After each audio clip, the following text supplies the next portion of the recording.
Balik ke Mexico, non heta resulta Timur Tengah kembali dikejutkan oleh sebuah insiden militer berskala besar yang mengubah peta kekuatan udara di kawasan tersebut. Iran yang selama ini kerap menjadi sasaran provokasi dan tekanan dari Israel, akhirnya melancarkan serangan balasan yang disebut-sebut sebagai paling menghancurkan dalam sejarah modern konflik di kawasan itu.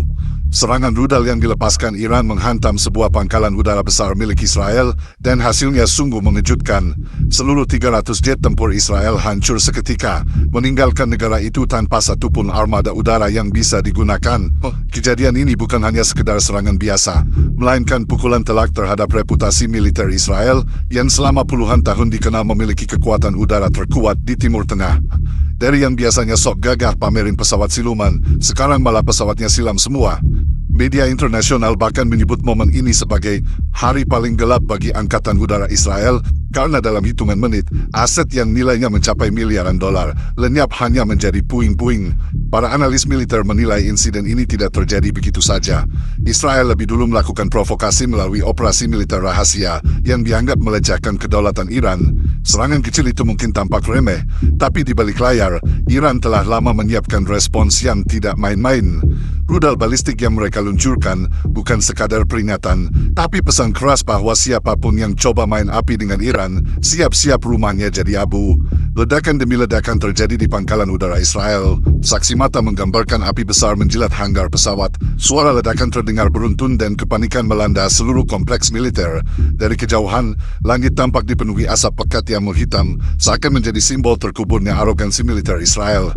Pilot-pilot yang biasanya gagah jalan dengan seragam keren, kali ini cuma bisa melomong ngeliatin pesawatnya udah kayak besi tua di pasar loak. Kabar hilangnya seluruh armada jet tempur Israel sontak mengguncangkan dunia.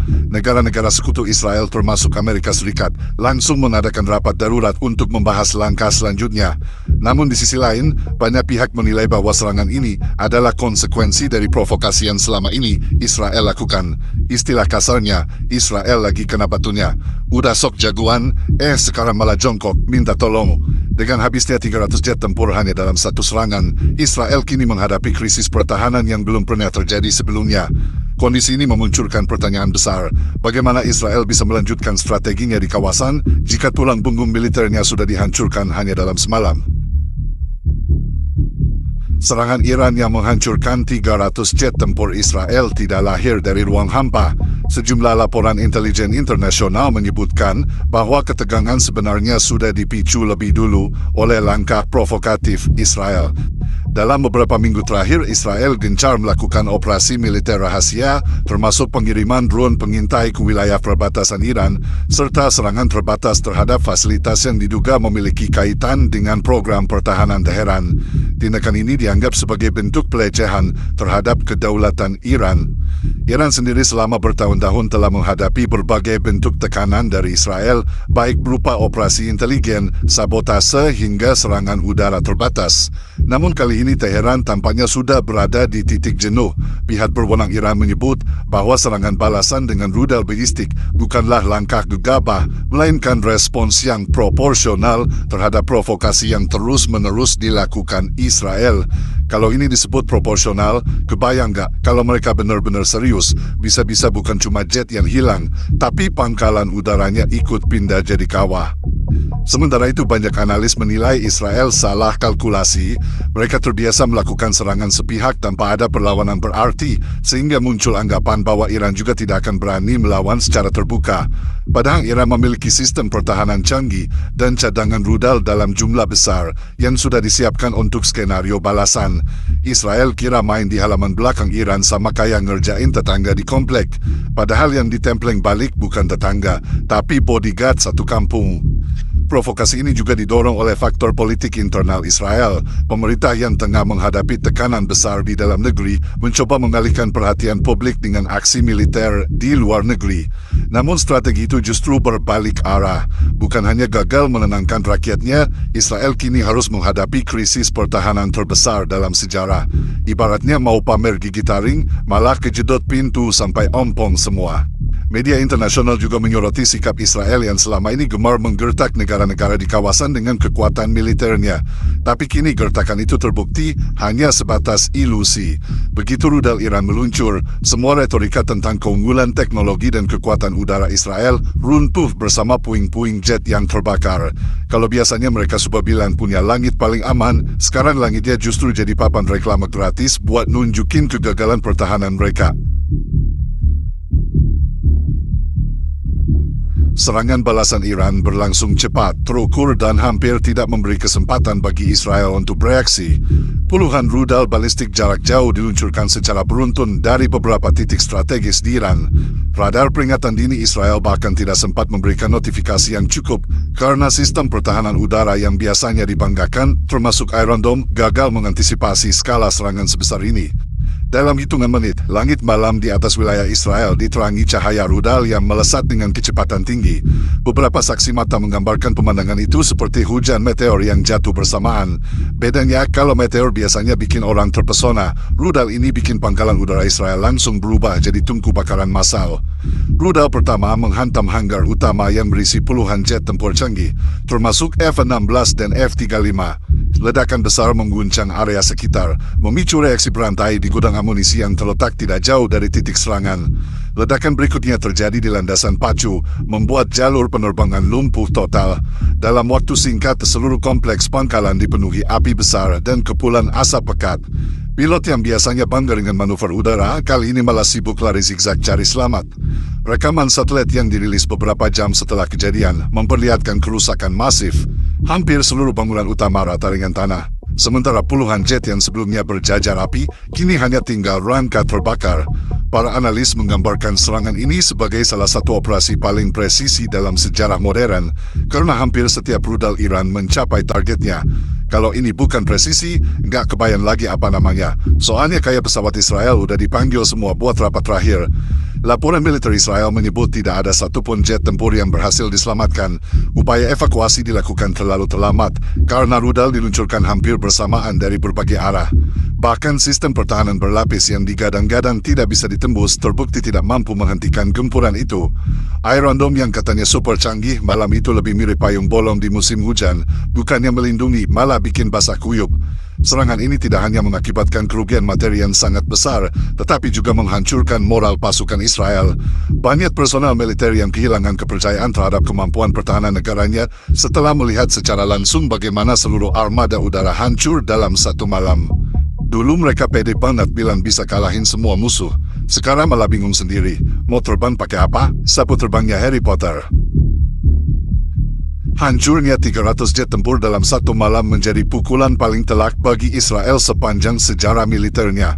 Selama ini, kekuatan udara merupakan tulang punggung strategi pertahanan dan serangan mereka di kawasan Timur Tengah. Dengan armada jet tempur yang lengkap dan modern, Israel mampu mendominasi langit, melakukan operasi jarak jauh, hingga memberikan efek gentar kepada negara-negara tetangganya.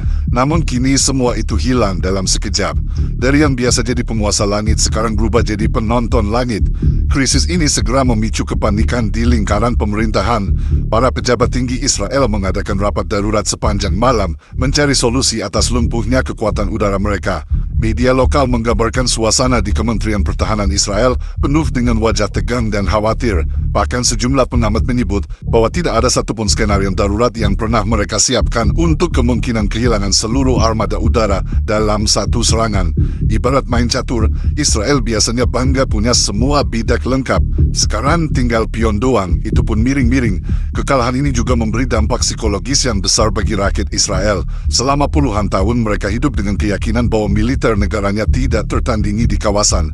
Namun, kenyataan terbaru menunjukkan bahwa teknologi canggih sekalipun bisa runtuh di hadapan strategi balasan yang matang. Kalau selama ini mereka percaya diri langitnya anti tembus, sekarang baru sadar ternyata cuma langit-langit kamar aja yang kuat.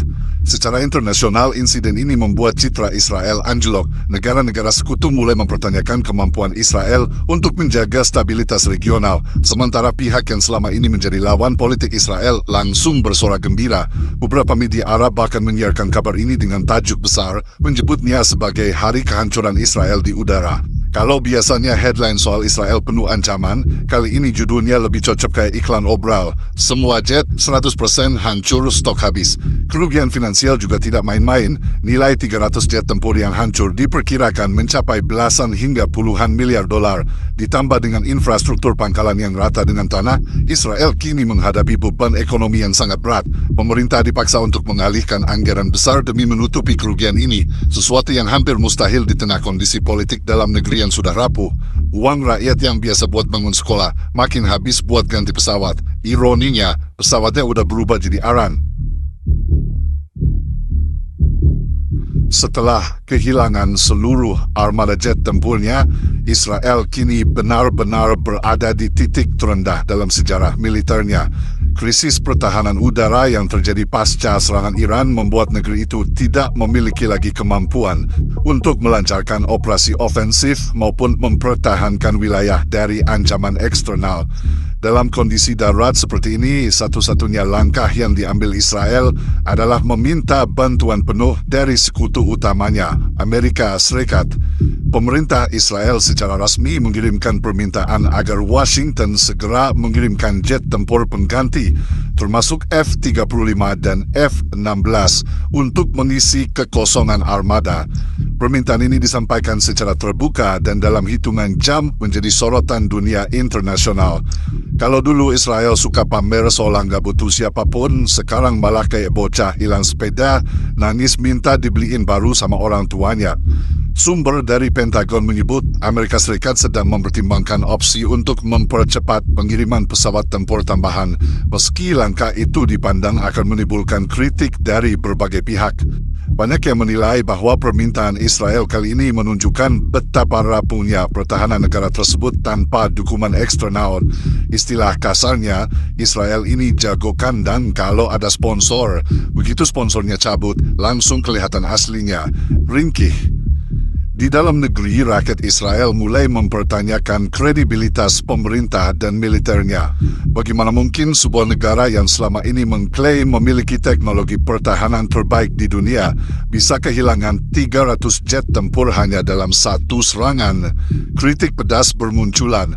Bahkan beberapa media lokal menulis bahwa pemerintah kini tidak lebih dari sekedar pengemis jet di hadapan sekutu asing. Dulu judul berita tentang Israel isinya ancaman. Sekarang cocoknya jadi help wanted, jet tempur second, nego tipis-tipis. Sementara itu, Iran menanggapi permintaan bantuan Israel dengan pernyataan sinis. Sejumlah pejabat tinggi di Teheran menyebut bahwa apa yang dialami Israel adalah konsekuensi logis dari provokasi yang mereka lakukan sendiri. Dengan kata lain, serangan rudal hanyalah cara Iran untuk memberikan pelajaran keras. Kalau Israel mau merengek silahkan saja, tapi jangan lupa, rengekan itu sekarang kedengarannya lebih mirip lagu lullaby sebelum tidur siang. Situasi ini jelas mengubah dinamika regional. Negara-negara di kawasan kini melihat Israel dalam posisi paling lemah dalam puluhan tahun terakhir. Alih-alih sebagai kekuatan dominan, Israel kini lebih terlihat sebagai pihak yang bergantung sepenuhnya pada Amerika. Pertanyaan besar pun muncul, sampai kapan Israel bisa bertahan tanpa armada udara sendiri? Dan apakah bantuan Amerika mampu mengembalikan kejayaan mereka seperti dulu? Karena kalau dipikir-pikir, 300 jet tempur bukanlah barang murah yang bisa dibeli di marketplace online. Sekalipun Amerika mau kirim, itu butuh waktu lama. Jadi untuk sementara, Israel cuma bisa duduk manis, lihat langit, sambil berharap musuhnya nggak datang lagi. Kalau nggak, jangankan jet, balon udara pun bakal terasa mewah buat mereka.